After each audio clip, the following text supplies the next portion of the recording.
Thank you all. Thank you all very, very much. What an honor.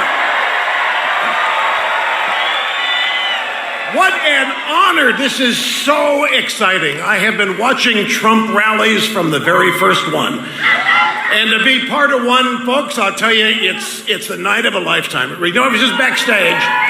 You all are so great. This thing it's electric in here, folks. You people at home. This is unreal.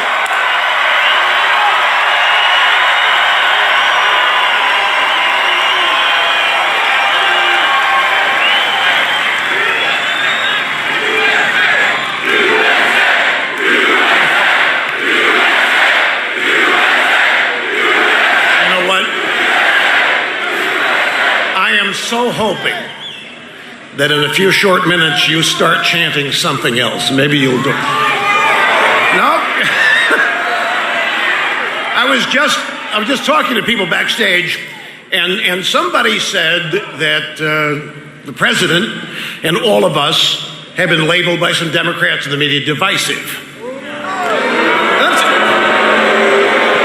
Divisive? The Democrats haven't even accepted they lost the election in 2016. That's what this is all about. It's serious stuff. All of this. I mean, for crying out loud, folks, you look at what happened the last 2 years. For 2 years ago, year and a half, every day, every newspaper, New York Times, Washington Post, anonymous intelligence sources confirming that Trump colluded with Putin to steal the election. There's no evidence for it. Zilch, zero, nada. It didn't happen. It was made up. Hillary Clinton colluded with Russia. Hillary Clinton rigged an election.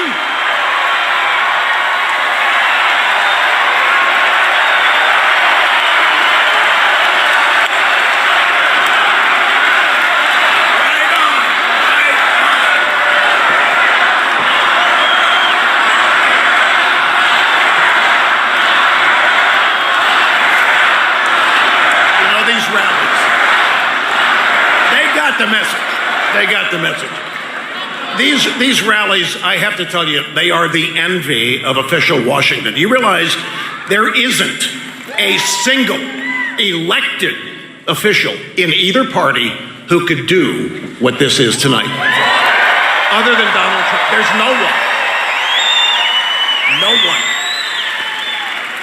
And they're jealous. They are envious. This isn't supposed to happen.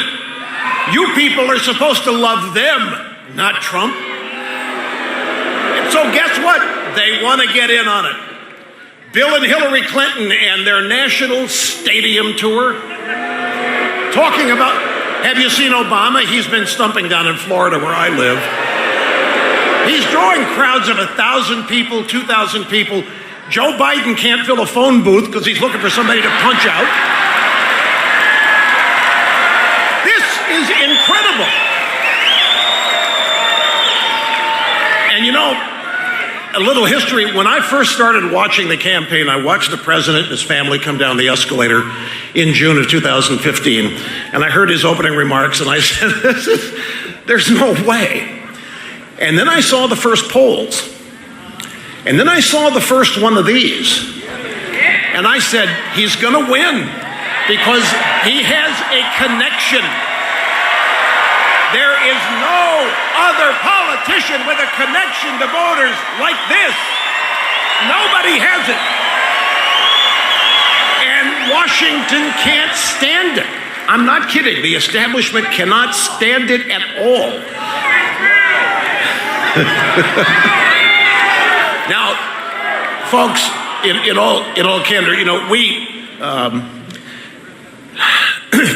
we're a nation, great nation, at risk in a dangerous world, and much of the risk that we face is internal. Well, you know, it's like they tell me that we're divisive and so forth, and they haven't accepted the fact that they lost the election. So now, let's look at the caravan just for an example. They think that the president doesn't want the caravan, you don't want the caravan, because we're racist or sexist. Not it at all. It's an issue of law. Why should we stand aside and let people break the law? What's so hard about this? We just stand aside, let them violate the law? We get all these labels thrown at us, and we love our country, and we want the best for everybody in it. We want the best for our kids and our grandkids. We want everybody to be great. We want everybody to experience the American dream. It was, I'm from here. I'm from Cape Girardeau, and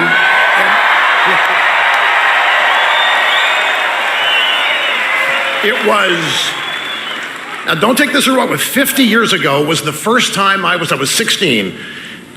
First time I was told that I wasn't good enough to succeed in radio. Now, don't misunderstand. We're all told this. We all know how to fail. We don't need to go to the library to find books on how to fail because we all know how to do it.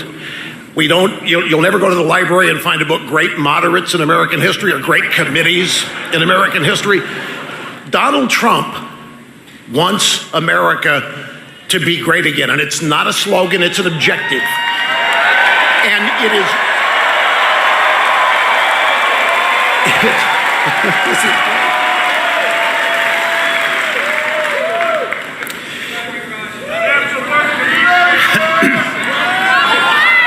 I love you all too. This crowd is just. I asked the president if I could speak for 30 minutes. I've got a 10-minute limit here. He said no. He can't wait to come out and talk to you.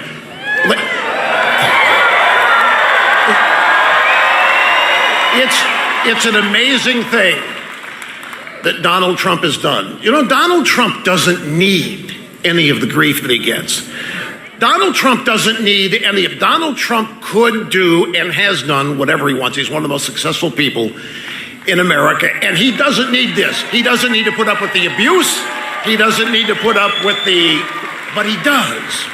He does because he sincerely believes that America's headed in the wrong track, and it needs to be put back on the right track. They say we're divisive. They say we're divisive. But we're not divisive. We're defending an America that is strayed from our founding. Nothing to do with race, nothing to do with gender, nothing to do with any of these identity politics labels. It has to do with culture. It has to do with protecting and defending the Constitution. It has, pure and simple.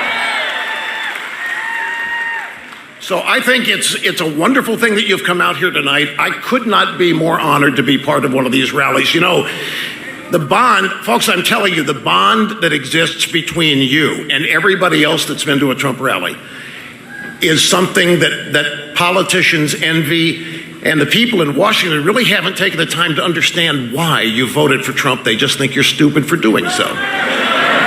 And there's so much to learn about why you have. There's so much to learn about the potential greatness for America, to learn why you're here, why you support Trump. But they just chalk it up to the fact, well, you're not educated. Well, you're poor. Yeah, you're this or that.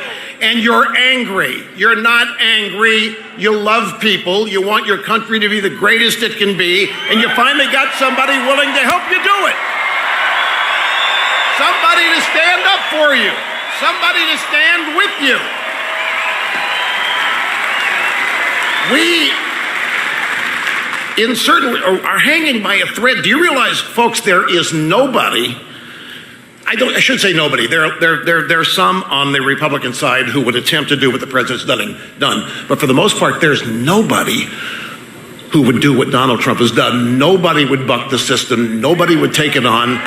If he hadn't run, who among anybody in politics could you have glommed onto to have this kind of chance to make America great again? There wasn't anybody that was actually standing for this. Everybody gets caught up in what's going on in Washington, inside the establishment. You were being ignored. You weren't being listened to. You weren't being paid any attention to it. Even now, the real anger at Trump is actually aimed at you for having elected him. But he doesn't need this. He puts up with this, and thank God he does. Because He's indefatigable. The man simply doesn't get tired. He doesn't wear out. Those of you, there's somebody real into here. Indefatigable, doesn't get tired.